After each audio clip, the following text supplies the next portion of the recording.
নমস্কার বন্ধুরা, কেমন আছেন সবাই? আশা করি সবাই ভালো আছেন। তো চলে এলাম নতুন একটা রেসিপি নিয়ে। আজকের রেসিপি হলো পটল মুগেশ্বরী। সম্পূর্ণ নিরামিষ একটা পটলের রেসিপি শেয়ার করলাম, আশা করি আপনাদের ভালো লাগবে। তো চলুন দেখে নেব আজকের রেসিপি পটল মুগেশ্বরী কীভাবে বানাবো আর কি কি লাগছে এই পটল মুগেশ্বরী বানাতে, দেখে নেব স্টেপ বাই স্টেপ। তো চলুন শুরু করব আজকের রেসিপি। খুব সুন্দর একটা রেসিপি শেয়ার করলাম, আশা করি আপনাদের ভালো লাগবে। আর যদি আমার রেসিপিটা আপনাদের ভালো লেগে থাকে তো কমেন্টে জানাতে ভুলবেন না, কমেন্ট করতে ভুলবেন না রেসিপিটা আপনাদের কেমন লেগেছে। আর পুরো ভিডিওটা দেখার অনুরোধ রইল। চলুন শুরু করব আজকের রেসিপি পটল মুগেশ্বরী। তো চলুন বেশি বকবক না করে শুরু করব আজকের রেসিপি মুগেশ্বরী পটল। তো এই রেসিপিটা বানানোর জন্য আমি এখানে নিয়েছি 400 গ্রাম পটল। তো পটলগুলো আমি অল্প করে খোসাগুলো ছাড়িয়ে নেব, পুরোটা ছাড়াবো না, অল্প অল্প খোসা আমি এখানে ছাড়িয়ে রেডি করে নেব। দেখুন এমনভাবে খোসাগুলো ছাড়িয়ে আমি রেডি করে নেব। যেহেতু আমি গোটা গোটা পটল বানাবো তো পুরো পটলটাকে আমি ছাড়িয়ে রেডি করে নেব। দেখুন এমনভাবে পুরো খোসাটা ছাড়াবো না, এমনভাবে খোসাগুলো ছাড়িয়ে আমি রেডি করে নিতে হবে। তো দেখুন বন্ধুরা, খোসাগুলো ছাড়ানো আমার রেডি হয়ে গেছে। এবার আমি মুখগুলোকে কেটে রেডি করে নেব। মুখগুলো কেটে বাদ দিয়ে দেবো, দিয়ে একটা করে চেরা লাগিয়ে দেবো। দেখুন এমনভাবে। খুব সুন্দর একটা রেসিপি বন্ধুরা, নিরামিষ সুন্দর একটা রেসিপি, অবশ্যই বাড়িতে ট্রাই করবেন। আর যদি বাড়িতে ট্রাই করেন কমেন্ট করতে ভুলবেন না, কমেন্টে জানাতে ভুলবেন না রেসিপিটা আমরা কেমন লাগলো। দেখুন এবার আমি চেরা লাগিয়ে নেবো এরকমভাবে ছুরির সাহায্যে দু সাইডে এমনভাবে কাট লাগিয়ে দেবো। দেখুন এমনভাবে আমি আর একটা দেখিয়ে দিচ্ছি কেমনভাবে কাট লাগাবেন। দেখুন অপোজিট সাইডে আবার একটা কাট লাগিয়ে দেবো।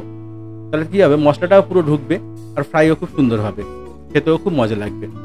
তো বন্ধুরা, পটলগুলো আমি এমনভাবে কেটে রেডি করে নিয়েছি। এবার দিয়ে দেবো অল্প একটু নুন, আর দিয়ে দেবো একটু হলুদ পাউডার, আর দিয়ে দেবো একটু সর্ষের তেল, দিয়ে এটাকে ভালো করে আমি ম্যারিনেট করে নেব। দেখুন একটু সর্ষের তেল দিয়ে ভালো করে এটাকে ম্যারিনেট করে নিতে হবে। তাহলে কী হবে, মশলাগুলো সব পটলের গায়ে লেগে যাবে। দেখুন তেমনভাবে সবগুলোকে আমি ম্যারিনেট করে রেখে দেবো। 8 থেকে 10 মিনিট আমি এটাকে ম্যারিনেট করে রেখে দেবো। তো দেখুন আমার ম্যারিনেট করা হয়ে গেছে।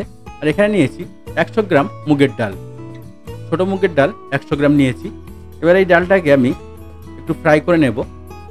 একটা কড়াই দিয়েছি, কড়াই বসিয়ে দিয়েছি, কড়াইটা গরম হলে ডালটাকে আমি শুকনো কড়াতে একটু ফ্রাই করে নেব। মুগ ডালটাকে একটু ভালো করে ফ্রাই করে নিতে হবে, যতক্ষণ না মুগ ডালের সুন্দর একটা গন্ধ ওঠে ততক্ষণ আমি এটাকে ভালো করে ফ্রাই করে নেব। তো দেখুন বন্ধুরা, এমনভাবে ভালো করে ডালটাকে আমি ফ্রাই করে রেডি করে নেব। নিরামিষ দিনে যদি এমনভাবে পটল মুগেশ্বরী বানান তো এক থালা ভাত নিমেষেই উড়ে যাবে। তো অবশ্যই বাড়িতে ট্রাই করবেন বন্ধুরা। আর যদি ট্রাই করেন তো কমেন্ট করতে ভুলবেন না রেসিপিটা আপনাদের কেমন লেগেছে। তো ডাল থেকে খুব সুন্দর একটা গন্ধ উঠেছে। এবার আমি এটাকে ফ্রাই করা আমার রেডি হয়ে গেছে। এবার এটাকে আমি নামিয়ে নেব, একটা পাত্রে ঢেলে নেব। মনে রাখবেন ডালটাকে কালো করে ফ্রাই করা যাবে না, খুব কালো না হয়ে যায়, হালকা গন্ধ উঠলে ডালটাকে নামিয়ে নিতে হবে। তো আমি ডালটাকে নামিয়ে রেডি করে নেব। তো একটা কড়া নিয়েছি বন্ধুরা, এখানে দিয়ে দেবো তেল। পটলটা ফ্রাই করার জন্য আমি এখানে দিয়েছি সর্ষের তেল। সর্ষের তেলটা গরম হয়ে গেলে এবার আমি সবগুলো পটলকে এমনভাবে ফ্রাই করে নেব। দেখুন উল্টে পাল্টে হালকা একটু ফ্রাই করে নেব, খুব বেশি ফ্রাই করব না, মিডিয়াম এটাকে ফ্রাই করে নিতে হবে।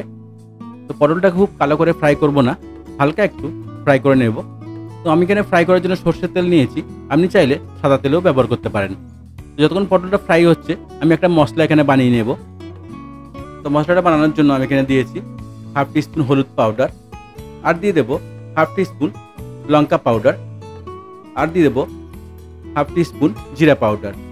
তো সবগুলো দিয়ে একটু জল দিয়ে আমি এটাকে ভালো করে মিলিয়ে নেব। আপনি চাইলে এটাকে বাটা মশলাও বানাতে পারেন।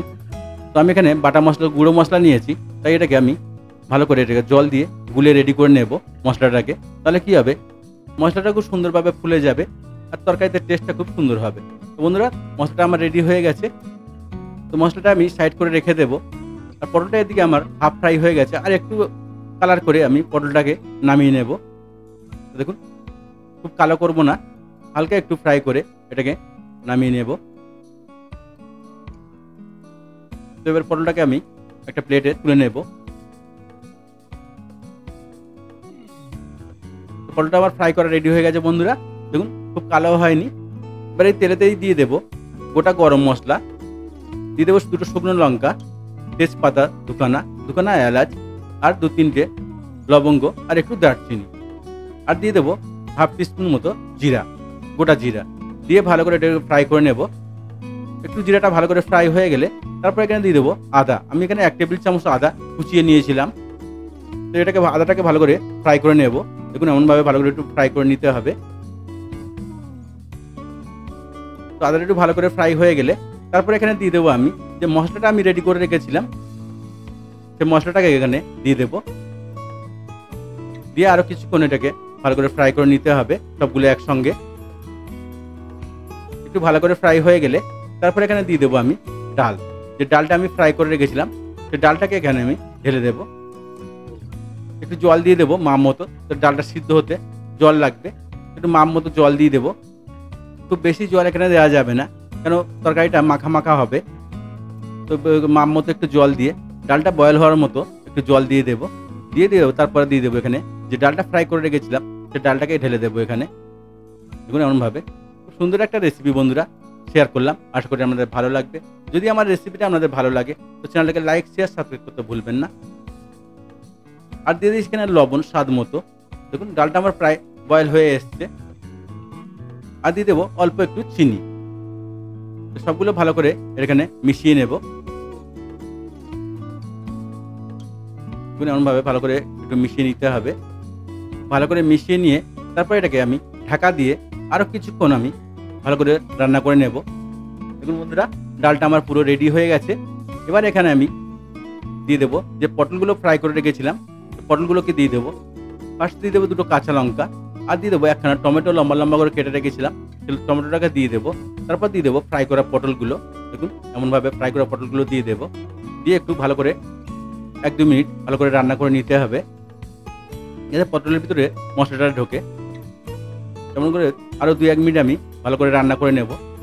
2-3 মিনিট রান্না হয়ে গেলে তারপরে এখানে দিয়ে দেবো আমি গরম মশলা পাউডার, আর এখানে দিয়ে দেবো ঘি। আমি এখানে ঘি দিয়েছি 1.5 থেকে 2 টেবিল চামচ। তো ঘিটা দিয়ে ভালো করে এটাকে মিশিয়ে নিতে হবে বন্ধুরা। দেখুন এমনভাবে মিশিয়ে নিতে, দেখুন কত সুন্দর হয়েছে, দেখতে যত সুন্দর লাগছে খেতেও খুব টেস্টি হবে। অবশ্যই বাড়িতে ট্রাই করবেন। পুরো ভিডিওটা দেখার জন্য সবাইকে ধন্যবাদ। ভালো থাকবেন, সুস্থ থাকবেন। আবার দেখা হবে নেক্সট ভিডিওতে। আর কোনো নতুন রেসিপি দেখতে চাইলে অবশ্যই কমেন্টে জানান, সেই সব রেসিপি আমি বানিয়ে দেখাবো আপনাদেরকে। ধন্যবাদ বন্ধুরা।